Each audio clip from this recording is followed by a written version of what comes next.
Hello friend, popular TV serial गुम है किसी के प्यार में क्या आगे आने वाले एपिसोड में अब आप देखेंगे कि बाय मिस्टेक रह गया ऋतुराज का फोन ऑन, तो वहीं तेजस्वी ने सुनी सारी बातें और सामने आया उसके घटिया इरादे। जी हाँ दोस्तों, अब शो के अपकमिंग ट्रैक में अब आप देखेंगे कि जहाँ तेजस्विनी को भी रियलाइज हो जाएगा कि नील वाकई एक बहुत अच्छा लड़का है, लेकिन उसके दिल में तो ऋतुराज ही बसता है। तो वहीं तेजस्विनी ऋतुराज से बड़ी एक्सपेक्टेशन हो जाती है कि ऋतुराज वापस आएगा और उसकी लाइफ की सारी प्रॉब्लम दूर हो जाएंगी। जहां तेजस्विनी ऋतुराज को इसी उम्मीद में कॉल करती है और कहती है कि ऋतुराज बाबा हमें छोड़ के चले गए और उनके जाने के बाद हमारी कंडीशन बहुत खराब हो गई है। मेरे घर वाले ज़बरदस्ती मेरी शादी कहीं और करवाना चाहते हैं, तो प्लीज़ जब तुम मुझसे प्यार करते हो तो तुम ही मुझसे शादी कर लो।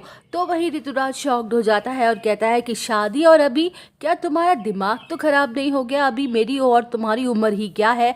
अभी मुझे मेरे करियर बनाना है, अभी मेरी शादी के बारे में सोच भी नहीं सकता। वेल, अब शो के अपकमिंग ट्रैक में आप देखेंगे कि जहाँ तेजस्विनी काफ़ी ज़्यादा हर्ट हो जाएगी और कॉल कट कर देगी और अपने मन में सोचेगी कि जब मेरे बाबा की डेथ हुई थी तब भी मैंने ऋतुराज से मदद मांगी थी, तब भी उसने मेरी मदद नहीं की और मेरा साथ नहीं दिया और यूएस चला गया, और अब जब फिर से मैं उससे मदद मांग रही हूँ तब भी उसने अपने हाथ खड़े कर लिए। तो वहीं इसी दौरान ऋतुराज अपने इन्वेस्टर्स को कॉल कर रहा होगा कि तभी उसके भाई कमरे में आ जाएंगे और ऋतुराज उन्हें देख रहा होगा कि तभी उसके हाथ से गलती से तेजस्विनी का नंबर रिडायल हो जाएगा। जहाँ तेजस्विनी खुश हो जाएगी ये सोचकर कि शायद ऋतुराज को अपनी गलती का एहसास हो गया है और वो अपनी शादी करना चाहता है। वेल, अब शो के अपकमिंग ट्रैक में आप देखेंगे कि जहाँ तेजस्विनी कॉल रिसीव करेगी, जहाँ ऋतुराज अपने भाइयों से बात कर रहा होगा कि पता नहीं यार आजकल की लड़कियों को हो क्या गया है, ज़रा सा दिल बहलाने के लिए इनसे प्यार से बात क्या कर लो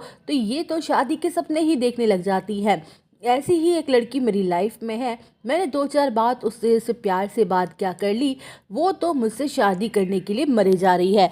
उसे खुद का करियर तो बनाना नहीं है और मेरे करियर को लगी है स्पॉइल करना है। और हम सिंगर्स की लाइफ तो इतनी आसान नहीं होती, अगर शादी कर ली तो एक तो फैंस कम हो जाएंगे और ऊपर से लड़कियां भाव तक नहीं देंगी। जहां तेजस्विनी सारी बातें सुन के शॉक्ड रह जाती है और उसे रियलाइज होता है कि उसकी आई ने सही कहा था ऋतुराज के बारे में। तो वही तेजस्विनी फैसला कर लेती है कि अब वो नील से शादी करेगी और वो ये बात अपनी माँ को बता देती है। जहाँ मुक्ता खुश हो जाती है और नील को कॉल करती है और कहती है कि नील, तुम अपने एक मोहित काका से किए हुए वादे को पूरा कर लो, क्योंकि मोहित के घर वालों ने जबरदस्ती तेजू की शादी कहीं और करवाना चाहते हैं और मैं जानती हूँ मेरी बेटी को तुमसे अच्छा दूसरा कोई और लड़का कभी नहीं मिल पाएगा। तो वही दोस्तों, नील के खुशी के ठिकाने नहीं रहेंगे और वो घर वालों के खिलाफ जाके तेजस्वी से शादी करेगा। तो दोस्तों, और अपडेट जानने के लिए बने रहिए हमारे